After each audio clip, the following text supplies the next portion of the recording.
Hey everyone, it's January 19th here. It's very cold outside and definitely not planting season by any means, but I had a few people asking me about the type of setup that I use for indoor seed starting. So I actually do start my seeds indoors, start them in the spring.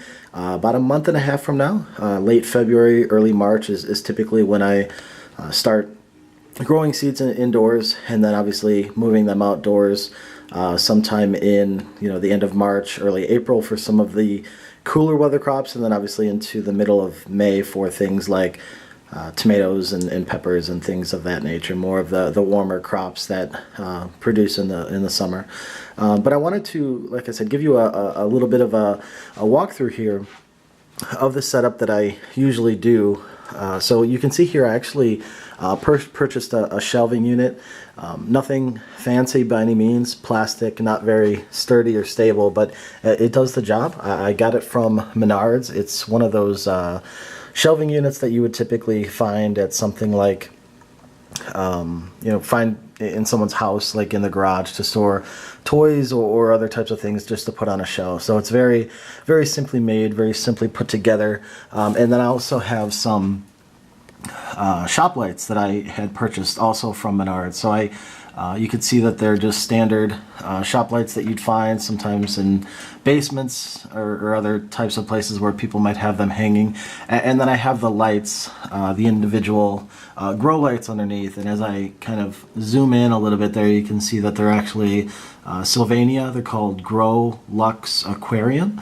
I think they're by Grow Lux. I think they're actually designed specifically for growing things indoors, as opposed to any sort of standard light that might not provide the type of spectrum that's needed to grow seeds or grow vegetables indoors. So that's pretty much the setup that I have. How I have the lights hanging, you can see down here on the row, there's actually these holes.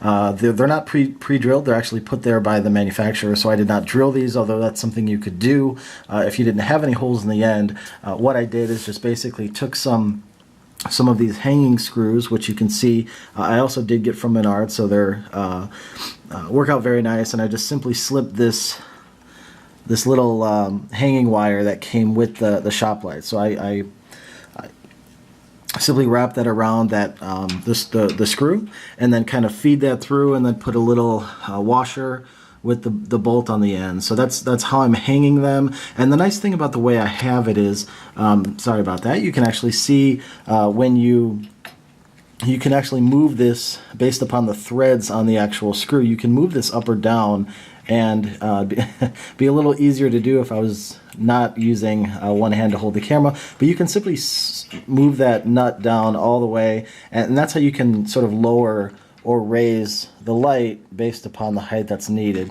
Now, if I wanted to, you could also use this hanging cable or the wire as well, and I can move that down on where it's hanging, and that will also give me some additional height to raise or lower the lights down. So simply put, that's basically the setup that I have, is 2 lights hanging per shelf, and those lights are set up and hung via that setup that I have here with the washers and the bolts, and basically these pre-drilled drilled holes that are already in there. But like I said, if those aren't there, you can simply screw a hole through, put some type of a hanging screw through, attach it. Make sure you get a washer that's thick enough so obviously it doesn't slip through, and then go ahead and start hanging those shop lights. And like I said, this is what I've done. It's nothing fancy. It's nothing that I don't think anyone else could do. It just takes time and a little bit of commitment, a little bit of effort to do. So, but there are pre-made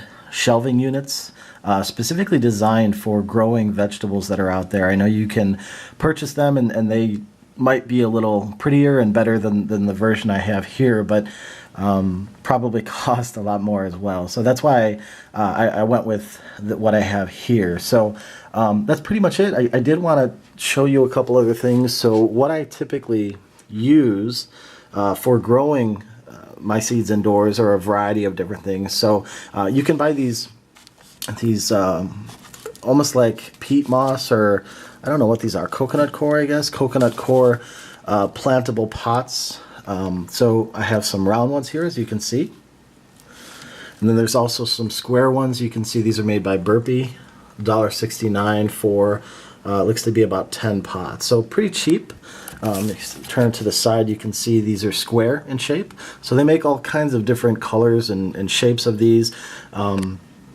I don't think there's, I have a preference as far as shape or design or structure. The only thing you want to do is, though, they make different sized ones. You can buy smaller, you can buy larger. These are, let's see here, 3.25 inch pots. So that's what these ones are here. These ones here, I don't know if it lists the size anywhere on there, but roughly about the same size. So this is what I typically use for planting or for starting the seeds indoors. I fill them with a good amount of whatever you want to do. There's seed starting mix that you can buy at the store already done for you, or you can make your own seed starting mix at home using a variety of things like maybe coconut coir, compost, vermiculite. Anything that you would typically use in your garden would be a great seed starting mix. But if it's a lot easier, you can obviously just buy seed starting mix at the store, fill these pots, plant the seeds out, let them grow, and these lights, this setup actually works very well. They also have something called peat pellets. These are things that expand when they're planted. So if you have like a container with the separated individual units, you can put these peat pellets down in there and put the seed in the middle, water them, and they will actually grow, allowing your seeds to start in there. Now, obviously, you would have to transplant out of there because you would have to get it into some soil eventually, since there is nothing that the seed would actually benefit from in here. But it's another way to kind of start your seeds if you actually wanted to. So you can see I have, from last year, a lot of them that were unused. I bought these at Menards, so I have probably about 50, 60 of these bags, or of these coconut coir pots left, all different sizes. Actually, some here you can see that are a lot smaller. I think I bought them for my I think spring vegetables that I knew weren't going to be in the ground, or sorry, growing under the light as much as some of the larger ones. So these bigger ones I typically use for my pepper and tomato plants because they're going to be growing indoors a little bit longer. And some of these smaller ones I might use for something else, like herbs or something where it might not spend 6 to 8 weeks indoors, something maybe only in the 3 to 4 week range. So the plant's not going to get as big, won't require as much soil, and therefore, again, I just bought a little bit cheaper of a pot. You also may have what's called a seed starting kit. So I got some of these kits last year. Let me move this one out so you can see this one's by Burpee. It says seed starting system 72 cell. Basically what this allows you to do is, as I showed you those peat pellets before, or those coconut coir pellets before, essentially this is similar to that, where each cell is essentially filled with coconut coir, and you plant the seed out and it expands and allows you, it can hold up to 72 individual seeds. The thing I like about things like this is it allows you to start a lot of seeds in a small area, which is really nice, especially when you're like myself, you don't have a whole lot of room to start growing these. This whole setup here is actually in my bedroom, so I don't have a whole lot of room. And I actually have to squeeze by this thing on a yearly basis. So, but anyway, these seed starting systems are nice. Again, there's really nothing that you can do wrong starting seeds indoors. I mean, whether you want to start them in these sort of cells, this seed starting system like this with the 72 cells with the tray included, or if you want to start them in something like these pots, that would work as well. I don't think there's any good or bad way to do it. I think the goal is just to start seeds indoors so you can get a little bit of a jump start on the spring by starting some of these seeds indoors. And I think the real benefit to starting seeds yourself, as opposed to having others do it, is you have a more wide variety of seeds to choose from. So I'll show you actually one of my favorite catalogs is by Rare Seeds. You can see the company right there, Baker Creek Heirloom Seeds. It's rareseeds.com. So this is actually my favorite company to buy seeds from. Again, when purchasing seeds from a catalog, you have much more options available to you than buying pre-grown or basically the seedlings from a nursery, just because they're not going to have as many options. But this is my favorite book to purchase seeds from. I think not only is it a beautiful book with lots of colors, you can see here on the cucumber page that I turned to, but it's just looking at the options that are available. It's just really, really nice. I'd recommend anyone to go out to the internet and have them send you a copy of this book. I think if you're looking for motivation to get gardening, something like this is really going to provide you with that motivation. So definitely would recommend anyone this book here. Definitely my favorite of all the seed magazines that I get. I do get a lot of them. I would say anywhere from, I don't know, maybe around 10 each spring, but this is definitely my favorite one, and this is the 2014 catalog that I got almost a month ago, and I'm looking forward to placing some orders soon. The last thing that I actually wanted to show you here are the gardening magazines that I get. So, sorry about the little jerk in the camera there. These are kind of my favorites. I get about 5 of them currently. I'll kind of walk you through. So one is called Organic Gardening. The next one's called Acres USA. It's kind of a different magazine. It's not all about pictures and bright, pretty things. It's more so just a lot of good articles, I think, is what I really like. And Heirloom Gardener magazine. This is actually a quarterly magazine that I get, and it's by the same people who I showed you before. So rareseeds.com, the Baker Creek company. This is actually a quarterly magazine that they put out, and it's probably one of my favorite of the group that I like to get.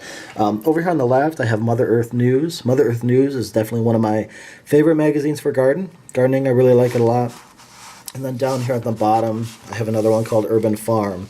Kind of different. They take more of an urban approach to their articles and to some of the things that they do. So, it's designed for people with a more limited space and some of the things that you can do.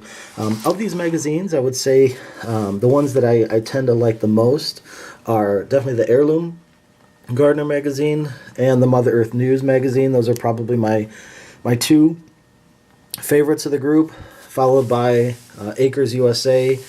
Then I would say the Urban Farm, and lastly the Organic Gardening magazine. So if I were to rank them, I would say that's probably the order that I would go in here. So anyway, I think that's kind of my update for now. I'll be taking more videos soon as I start to plant out my seeds. So again, today being the 19th of January, I would say within the next month or so, I'm going to start preparing, getting my soil ready, start purchasing some of the things I need. If I need any more of these, pots, plantable pots, I'll probably be buying those soon. So definitely would recommend you get started now, just because there may be sales out there that you could take advantage of, and waiting to the last minute could, be bad in a variety of ways. Either the seeds that you want to purchase may be sold out for the season.